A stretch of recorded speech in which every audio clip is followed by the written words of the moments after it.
Sir আমরা আগে দেখেছি ব্যাকগ্রাউন্ড চেঞ্জ করা, ছবি কেটে নেওয়া। এই ছবিটা পাসপোর্ট সাইজের একটা ছবি, আমরা প্রথম ছবিটা কাটেছি, তারপরে সিলেক্ট করে ব্যাকগ্রাউন্ডটা চেঞ্জ করেছি।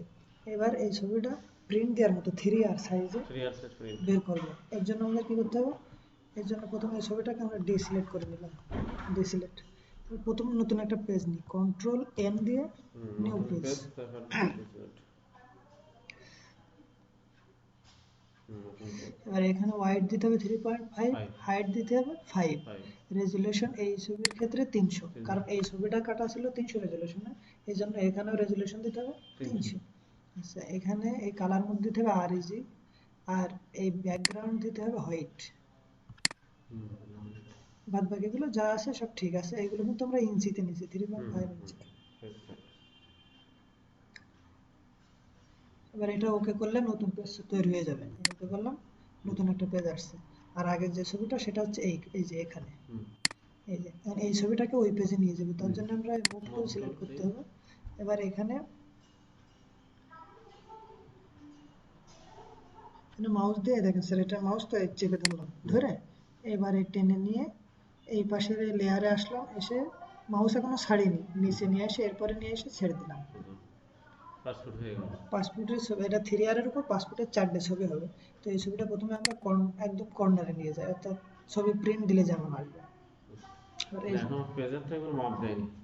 পেজের তো মাপ দেয়নি পেজ। এই পেজের কেন, এই পেজটা তৈরি করার সময় যে মাপ দিলাম, মাপ দিয়ে তো এই পেজটা 3R এর পেজ তৈরি করলাম, 3.5/5।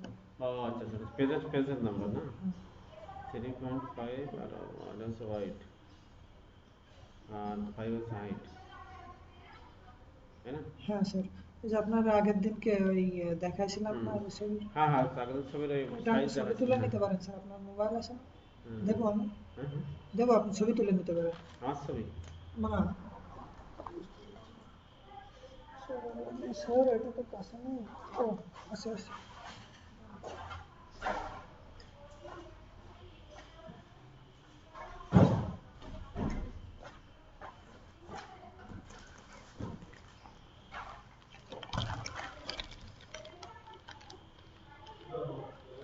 না, অরিজিনাল করে 18 টু ছেড়ে আমার একটা ছবি তুলে এখানে আমি ওকে পাস করি, ও হ্যাঁ, পাস করে।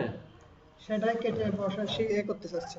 হ্যাঁ, এটার আপনি একটা ছবি তুলে রাখতে পারেন, তাহলে আপনার ওই সাইজটা মনে থাকবে। ও সাইজটা। আচ্ছা আচ্ছা।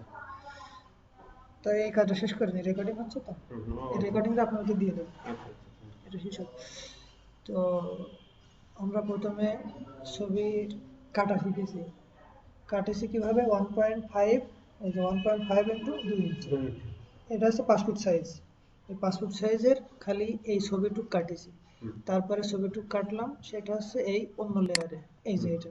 এবার নতুন একটা পেজ নিলাম, পেজটা নেওয়ার সময় আমরা কি করেছি, 3R, এই যে 3R এর সাইজ 3.5 ইন্টু 5 ইঞ্চি, ব্যাকগ্রাউন্ড হোয়াইট দিয়ে একটা ছবি নিলাম, নিয়ে এই পাশের এই ছবিটাকে মুভ করে এর উপরে নিয়ে আসলাম। হ্যাঁ, নিয়ে এসে এবার প্রয়োজন মতো কর্নারে বসাই দিলাম।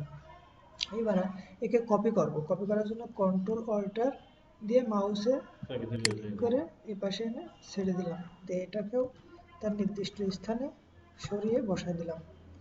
দেওয়ার পরে এখন এটাকে আবার কপি করে নিচে নিয়ে আসলাম, নিয়ে এসে নির্দিষ্ট স্থানে বসাই দিলাম। কপি করার নিয়ম তো বলছি, কন্ট্রোল অল্টার মাউস দিয়ে চেপে ধরে সাইডে সরাই নিয়ে যেতে হবে, তাহলে এবার হয়ে গেল। এবার এই ছবিটা যখন বসালাম তখন এটা জেপিইজিতে সেভ করতে হবে, তাহলে কন্ট্রোল এস দিয়ে আমি যেখানে সেভ করবো, আমি ডেস্কটপে এই ছবিটা সেভ করলাম। তারপরে এখানে একটা নাম দিলাম, যে এই ছবিটা যেহেতু প্রিন্ট করব, ফর প্রিন্ট, প্রিন্টের জন্য। এবার এই ফরম্যাট দিতে হবে, ফটোশপ ফরম্যাট না, ফরম্যাট হবে জেপিইজি, এইটা জেপিইজি, এই ফরম্যাট সিলেক্ট করতে হবে এবং তারপরে এটা সেভ দিতে হবে। সেভ দেওয়ার পরে এই ডায়লগ বক্সে কোয়ালিটি হাই কোয়ালিটি করে দিলাম, হাই ম্যাক্সিমাস হাই কোয়ালিটি। এবার এটাকে ওকে দিতে হবে, ওকে দিলে এই ছবিটা আমাদের সেভ হয়ে গেল। সেভ হলো কোথায়, ডেস্কটপে, এই যে এখানে। এইবার এই ছবিটা আমি পেন ড্রাইভে নিয়ে যখন কোনো ইসে দেবো, ল্যাবে দিব, তখন ওরা প্রিন্ট দিয়ে বের করে দেবে এবং এরকমই আসবে। এভাবে আমাদের পাসপোর্ট সাইজের ছবি 3R এ প্রিন্ট দিতে পারবো।